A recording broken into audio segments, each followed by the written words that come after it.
ሰላም ጤና ይስጥልኝ የታማኝ መረጃ ቻናል ተከታታዮች በየሰዓቱና በየዕለቱ የሚወጡ የተመረጡ አዳዲስ መረጃዎችን በየ3 ቀን ጠቅለል አድርገን በሳቢ መልኩ የምናቀርብበት የመረጃ ሰዓታችን ደርሷል። አብራችሁን ቆዩ። ቻናላችንን ሰብስክራይብ፣ ሼር እና ላይክ ማድረግ እንዳትረሱ። በድሮን የተመታው የጽንፈኛው የጦር ካምፕ የፌዴራል መንግስት ከሰሞኑ ደም አፋሳሽ ጦርነት መማር የተሳነው ጽንፈኛው የህወሓት ቡድን ላይ የጀመረው የአየር ኃይል እርምጃ አጠናክሮ ቀጥሏል። ሰኔ 12 ቀን 2018 ዓ.ም በሱዳን በኩል የተነሱ አርቢ-7 የህወሓት ጦር አባላት ማለዳ አካባቢ ሱዳንና ኢትዮጵያን በሚያዋስነው የሽረሪና መስመር ትንኮሳ ለመፈጸም ሙከራ አድርገው ጥቂት ሰዓታት ከፈጀ የተኩስ ልውውጥ በኋላ አየር ኃይል የሰነዘረው እርምጃ ወደ ኋላ መመለሳቸው ታውቋል። በዚህም የአየር ኃይሉ በፈጸመው የተሳካ ኦፕሬሽን በሱዳን ሽረሪና ድንበር አካባቢ በሚገኘው የህወሓት የጦር መሳሪያ ማከማቻ ዶጋመድ ሆኗል። ከቀናቶች በኋላ በሱዳን በኩል ጦርነት ለመክፈት አቅዶ የነበረው ሽፍታው ህወሓት ለጦርነት ያከማቸው የጦር መሳሪያ በተሳካ የድሮን ጥቃት ሙሉ ለሙሉ ወድሟል። በዚህ የድሮን ጥቃት ባዶ እጃቸውን የቀሩ በሱዳን ያሉ የህወሓት ታጣቂ ክንፍ አዛዦች ተደናግጠው የሚይዙት የሚጨብጡት ማጣታቸው ታውቋል። የድሮን ጥቃቱ የትግራይ ወጣቶች በከንቱ መስዋዕትነት ያዳነ የህወሓት የጦር መሳሪያ ብቻ ታርጌት ያደረገ ነበር። ከዚህ ጋር ተያይዞ መንግስት ኢላማውን ጠብቆ እየወሰደ ያለው የድሮን እርምጃ ተከትሎ የህወሓት ባለስልጣናት ጭንቀት ውስጥ ገብተዋል። ጦርነቱ በአየር ኃይል የበላይነት የሚዘወርና ጥቃቱ አመራሩ ላይ ያነጣጠረ እንደሆነ በመረዳታቸው ከትግራይ እየሸሹ መሆናቸው ታውቋል። በኤርትራ በኩል ወደ ሱዳን በመሸሽ እዚያው ሆነው ከስር ያለውን ወታደራዊ አመራር በመዘወር ጦርነቱን ለመምራት እቅድ መያዛቸው ከታማኝ ምንጮች ለማወቅ ችለናል። በተቃራኒው ደግሞ ወጣቶችን በግዳጅ ወደ ወታደራዊ ማሰልጠኛ ካምፕ ማስገባትም ተያይዘውታል። በክልሉ እየተካሄደ ያለው የግዳጅ ወታደራዊ ምልመላ በፈጠረው ስጋት ምክንያት በርካታ ወጣቶች ከክልሉ እየወጡ ወደ ቀሪው የኢትዮጵያ ክልል እየሸሹ ሲሆን ሌሎችም ደግሞ እዚያው ተደብቀው እንደሚገኙ የደረሰ መረጃ ያመለክታል። ለአብነት ለማንሳት ያህል ከቀናቶች በፊት ከመቀሌ ወደ አዲስ አበባ እየተጓዘ የነበረው 5 የህዝብ ማመላለሻ ተሽከርካሪ ውስጥ የነበሩ 600 ወጣቶችን በህወሓት ታጣቂ መታፈናቸው ታውቋል። ሙሉ በሙሉ በሚባል ደረጃ በተሽከርካሪ ውስጥ ከጦርነት የሚሸሹ ወጣቶች የነበሩ ሲሆን እገታው የተፈጸመው ራያ መኮንን መግቢያ ሲሆን በአሁኑ ሰዓት የትግራይ ወጣት ከህወሓት አፈሳ መሸሽ ወደማይችልበት ደረጃ ደርሷል። ጦርነት አልፈልግም ቢልም በኃይል እያንበረከከው ይገኛል። ይህ የግዳጅ ወታደራዊ ምርመላን ተከትሎ በክልሉ ፍርሃት መንገሱ እየተሰማ ነው። የቡድኑ አፈሳ ከነዋሪዎችና ከመብት ተሟጋች ድርጅት ውዝግብ እየገጠመውም ነው። ነውር የማያልቅበት ጽንፈኛው ቡድን ምልመላው በፈቃደኝነት የሚካሄድ ነው በማለት ማስተባበሉን የፈረንሳይ ዜና ወኪል ኤኤፍፒ ዘግቧል። ሚዲያው አፈሳው በክልሉ ኃይሎች በቀብር ስነ ስርዓት ላይ በተገኙ ወጣቶች ላይ ሳይቀር እንደሚፈጸምና የተያያዙትም በኃይል ወደ ማሰልጠኛ ካምፕ እንደሚወሰዱ ዘግቧል። ይህ በእንዲህ እንዳለ በህወሓት ቡድን የሚፈጸመው ድርጊት የተማረረው የትግራይ ህዝብ ተቃውሞ ማሰማት ጀምሯል። አሁን ላይ ቡድኑ በየአቅጣጫው እየተበራከቱ የመጡ ህዝባዊ ተቃውሞ መቋቋም የማይችልበት ደረጃ ላይ ደርሷል። ጥቂቱን ለማንሳት ያህል በማዕከላዊ ዞን አክሱምና ዙሪያው በተፈናቃይ ካምፕ ውስጥ የሚገኙ የቀድሞ ታጋዮች መሬት አልተሰጠንም ብለው ጥቅማችን ይከበርልን የሚሉ መፈክሮችን ይዘው ወደ ከተማ ከንቲባ ጽሕፈት ቤት በመሄድ ተቃውሞ ማሰማታቸው ታውቋል። እንዲሁም በአዲግራት ከተማ ደሞዝ ያልተከፈለው የመንግስት ሰራተኛ ለአመፅ ተቃርቧል።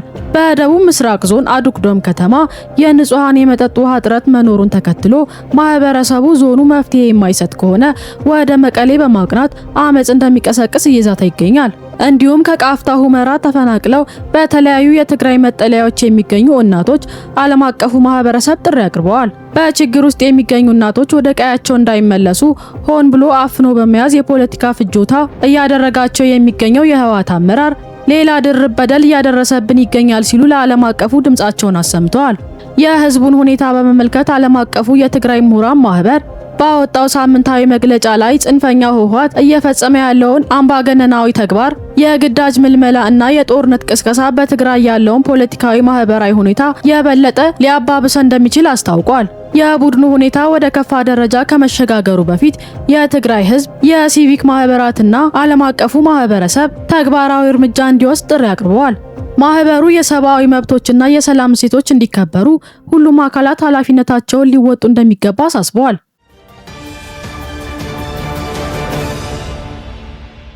አስረስ ማረው ወልቃይት ዘብ ጋር ሊሰራ ነው። መርህ አልባ የጽምዶ ጥምረት በፋኖ ቤት የፈጠረው ክፍፍል ከቁጥጥር ውጭ ሆኗል። ጸረ ጽምዶ አቋም የያዙና ጽምዶ መቀጠል አለበት በሚሉት አመራሮች መሃል ያለው ልዩነት ሰፍቷል። ጽምዶን የሚቃወሙ አመራሮች ከአፋብኃ ተለይተው መውጣታቸው ተሰምቷል። በዚህም አስረስ ማረን ጨምሮ ሌሎች ከፍተኛ የፋኖ አመራሮች ኮሎኔል ደመቀ ዘውዱ የሚመራው የወልቃይት ዘብ ጋር ለመስራት ስምምነት ላይ መድረሳቸው ተረጋግጧል። ጽምዶ ሊቋረጥ ይገባል በሚል አዲስና የጸና አቋም ይዘው የወጡ አስረስ ማረ፣ ጌታ አስራደ፣ ሀብቴ ወልዴና ሌሎች ከፍተኛ የፋኖ አመራሮች ህወሓት በወልቃይት በኩል ሊከፍት ያቀደው ጥቃት መመከት እንደሚገባ መተማመን ላይ በመድረስ ከኮሎኔል ደመቀ የተከዜ ዘብ ኃይል ጋር በጋራ ለመስራት አቋም መያዛቸው ከውስጥ ሾልኮ ወጥቷል። ጽምዶ አስፈላጊ አይደለም ያሉ የፋኖ አመራሮች በህወሓት ላይ አሜሪካ ያሳረፈችው የቪዛ እግድ እርምጃ እንደ ትልቅ የመከራከሪያ ማሳመኛ ነጥብ በመውሰድ ከህወሓት ጋር የሚሰሩ የፋኖ አባላት ግንኙነታቸው በአስቸኳይ እንዲያቋርጡ እያስፈራሩም ይገኛል። ከጽምዶ ጋር የሚሰሩ የፋኖ አመራርና ታጣቂ ከህወሓት በይፋ የማይነጠል ከሆነ እሱም የአሜሪካ የጥቃቱ ሰለባ አካል መሆኑን እንደማይቀር እያሳወቁና ታጣቂው እያሳመኑ መሆናቸው ከታማኝ ምንጮች ለማረጋገጥ ችለናል። ከዚህም ጋር ተያይዞ የፋኖ አመራር አቶ እስክንድር ነጋ የፋኖ ትግልና የህዝቡ ዓላማ ከህወሓት ጋር አንዳች መገናኛ ነጥብ የሌለው መሆኑን አስታውቋል። ከህወሓት ጋር የሚፈጠር ማንኛውም የፖለቲካ ሽኩቻና ለትግሉ የህልውና አደጋ እንዳለው አጽንኦት ሰጥተዋል። በተጨማሪም ከወያኔ ጋር የሚሰራ የአማራ ፋኖ በአንገቱ ላይ ገመድ እንዳጠለቀ ይቆጠራል በማለት አስጠንቅቋል። የህወሓት ቡድን ተላላኪ የሆኑ እነዘመነ ጽምዶ አያስፈልግም በሚል አቋም የያዙ የፋኖ አመራሮችን አቋም ለማስቀየር ጥረት አድርገው እንዳልተሳካላቸው ለህወሓት ሰዎች ሪፖርት ማድረጋቸው ተሰምቷል። ይህን የሰማው የህወሓት አንጃ ከሱዳን፣ ከኤርትራ እንዲሁም ከግብጽ በኩል የሚደረግላቸውን ድጋፍ ሙሉ በሙሉ እንዲቋረጥ አደርጋለሁ እያለ ማስፈራሪያ እያደረሰባቸው እንደሚገኝ ለማወቅ ችለናል። በተያያዘ መረጃ በጽንፈኛው ፋኖ ቡድን ውስጥ የእርስ በርስ ግጭት ተጧጡፎ ቀጥሏል። በተለይ የጎንደር ታጣቂ የውስጥ ጦርነቱን መደበቅ የማይችልበት ደረጃ ደርሶ በየዕለቱ ማለት በሚቻል ደረጃ ታጣቂና አመራሩ እየረገፈ ይገኛል። በዚህ የእርስ በርስ ግጭት ባለፈው ሳምንት አንድ በጎንደር ትግል ውስጥ ከፍተኛ ተሰሚና ተቀባይነት ያለው አመራር መገደሉ ታውቋል። ቡድኑ በአመራር ደረጃ ከመበላላት በተጨማሪ የፋኖ ልሳናት በሚል ከተቋቋሙ ሚዲያዎች በኩል ሳይቀር ግጭት ውስጥ ገብተዋል። ለምን ትችት ተሰነዘረብኝ በሚል የቀድሞ ባልደራስ አመራሯ ቀለብ ስዩምና ሙላት አድኖ ላይ በሚል እርምጃ ሊወስድባቸው እንደሆነ መግለጫ አውጥቷል። ግለሰቦቹ መቀመጫቸውን በውጭ ሀገር ያደረጉ በመሆናቸው እርምጃው ሀገር ውስጥ በሚገኙ ቤተሰቦቻቸው ላይ ያነጣጠረ ሊሆን እንደሚችልም ተገምቷል።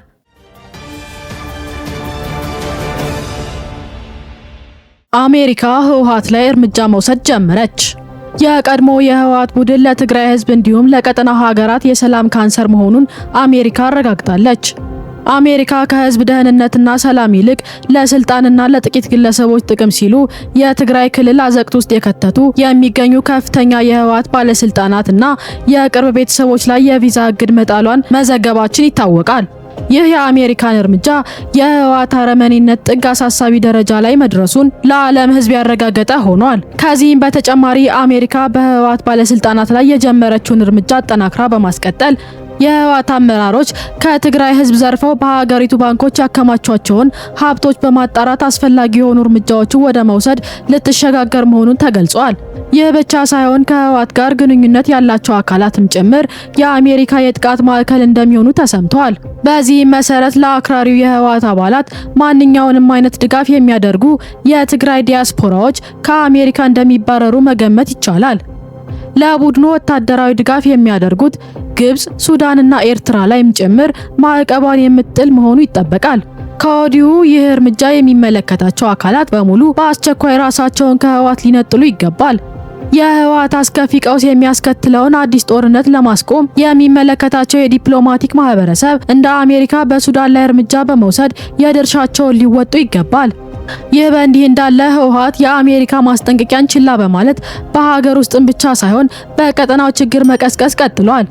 የቡድኑ ታጣቂ በሱዳን የእርስ በርስ ጦርነት ጣልቃ ገብቶ ለጀነራል አልቡርሃን እየተዋጋ ይገኛል። ለአብነትም አርሚ 7 የተባለው የቡድኑ ታጣቂ ከሱዳን ጦር ጋር በመቀናጀት ስትራቴጂክ የሆነችውን የኩምሩክ ቀጠና ለመቆጣጠር ከፍተኛ ጥረት እያደረገ እንደሚገኝ ምንጮች አረጋግጠውልናል።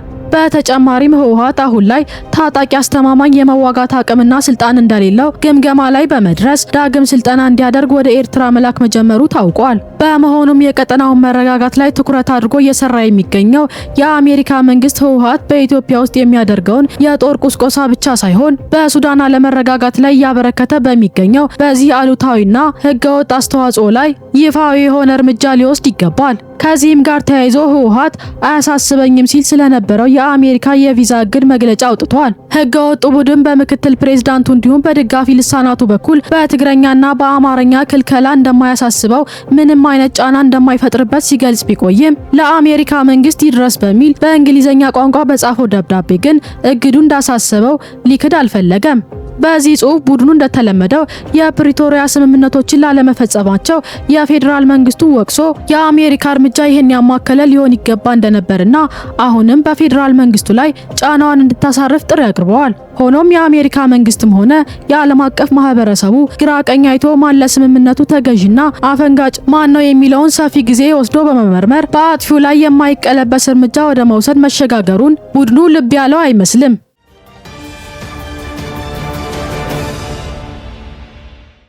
የምርጫ ውጤት ይፋ ሆኗል። ሰባተኛ ዙር ጠቅላላ ሀገራዊ ምርጫ ባለፈው ግንቦት 24 ቀን 2018 ዓመተ ምህረት በመላ የኢትዮጵያ ክፍሎች ያለምንም የጸጥታ ችግር መካሄዱ የሚታወቅ ነው።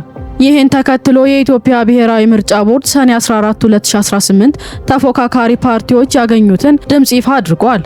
በዚህም በየትኛው የኢትዮጵያ ምርጫ ታሪክ ታይቶ በማይታወቅ መልኩ ተፎካካሪ ፓርቲዎች በተወካዮች ምክር ቤትም ሆነ በክልል ምክር ቤቶች በዛ ያለ መቀመጫዎችን አግኝተዋል። ቦርዱ ይፋ ባደረገው ውጤት መሰረት ብልጽግና ፓርቲ ከፍተኛ አብላጫ ድምጽ በማግኘት ማሸነፉን አስታውቋል። በህዝብ ተወካዮች ምክር ቤት ውድድር በተደረገባቸው 486 መቀመጫዎች ውስጥ 438 መቀመጫዎች ብልጽግና በማሸነፍ ለቀጣይ 5 ዓመታት ኢትዮጵያን እንደሚመራ አረጋግጧል። ብልጽግና ፓርቲ ጠቅላላ ሀገራዊ ምርጫ ማሸነፉን ተከትሎ ለመላው ኢትዮጵያውያን ህዝብ ምስጋና አቅርበዋል። ፓርቲው ኢትዮጵያውያን ዲሞክራሲን በተግባር ያሳዩበት፣ ታሪካቸውን በደማቁ የጻፉበትና አፍሪካ ስለ ራሷ በራሷ መወሰን እንደምትችል ለዓለም ያበሰሩበት ታላቅ ምዕራፍ ያስመዘገቡበት እንደሆነ ገልጿል። ምርጫ ቦርድ እስካሁን ይፋ ባደረገባቸው የ723 የምርጫ ክልሎች የምርጫ ውጤት ላይ ምንም አይነት መቀመጫ እንዳላገኘ የታወቀው ኢሃፓ የተቀሩ የምርጫ ክልሎች ውጤትን በተመሳሳይነት ሽንፈቱን የሚያበስሩ መሆናቸውን ከወዲሁ በመረዳት የአመፅ ቅስቀሳ ጥሪውን በተከታታይነት ማስተጋባቱን ቀጥሏል። ሆኖም ለምርጫ ድምጹን የነፈገው የኢትዮጵያ ህዝብ ለአመፅ ጥሪው ጆሮ እንደማይሰጠው ግልጽ ነው። የኢትዮጵያ ህዝብ ጽንፈኞች ከውጭ ኃይሎች ጋር ታይቶ በማይታወቅ መልኩ በመተባበር ያደረሱበትን ዛቻና ማስፈራሪያ አልፎ ይበጀኛል ያለውን በመምረጥ ታሪካዊ ውሳኔውን አሳርፏል። በምርጫ የሚያምነው ህዝብ ኢትዮጵያ የምትበተን ሀገር ሳትሆን በድምጹ ባጸናው መንግስት የምትመራ እንድትሆን ኃላፊነቱን ተወጥቷል።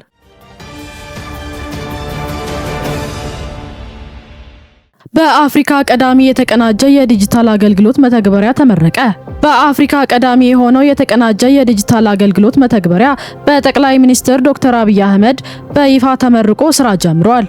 በተለያዩ ተቋማት የሚሰጡ አገልግሎቶችን በአንድ መድረክ የሚያጣምረው የተቀናጀ የዲጂታል አገልግሎት መተግበሪያ መርቀው ስራ ያስጀመሩት ጠቅላይ ሚኒስትር ዶክተር አብይ አህመድ ይህ ታላቅ ስኬት ለኢትዮጵያ ከፍተኛ ኩራት ከመሆኑም በላይ በቴክኖሎጂ የሚመራና ዓላማ ተኮር ኢንቨስትመንት መሆኑን አረጋግጠዋል። ጠቅላይ ሚኒስትሩ በብዙ የአፍሪካ ሀገራት የዲጂታል አገልግሎት ሽግግር አሁንም በጥቂት ዘርፎች ወይንም በተናጥል ተቋማት ብቻ የተወሰኑ መሆኑን ገልጸው እንደ መሶብ ያሉ በርካታ አገልግሎቶችን በአንድ የተዋሃደ ስርዓት በስፋት የሚያቀርብ ሞዴል በሀገሪቱ ገና ያልተለመደ መሆኑን አስረድተዋል። የኢኮኖሚ ወሳኝ መሰረተ ልማት የሆኑ መሶብ የአንድ ማዕከል አገልግሎት የዜጎች ጊዜ ይቆጥባል፣ የሙስና ቀዳዳዎችን ይደፍናል፣ እንዲሁም በመንግስት በኩል የተቋማትን ታማኝነትና ጥንካሬ ያጎለብታል ሲሉ ተናግረዋል። ኢትዮጵያ የዳታ ሉዓላዊነቷን ለማረጋገጥ የሚያስችላትን ግዙፍ ብሔራዊ የዳታ ክላውድ በመገንባት ላይ እንደምትገኝ እና በጥቂት ዓመታት ውስጥ ላፕቶፕና አይፓድ ማምረት የሚያስችል የሃርድዌር ፋብሪካ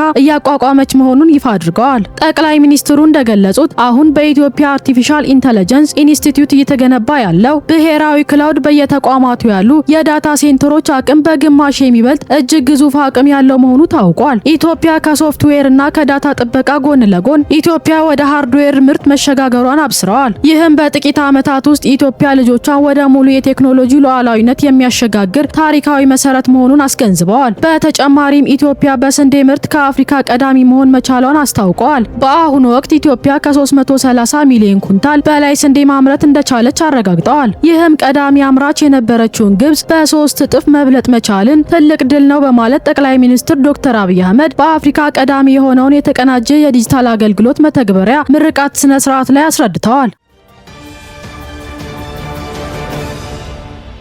የዛሬው የ3 ቀን መረጃዎቻችን እነዚህን ይመስላሉ። በቀጣይ ወቅታዊና ታማኝ መረጃዎች እንዲደርሷችሁ ቻናላችንን ሰብስክራይብ ማድረግ እንዳትረሱ።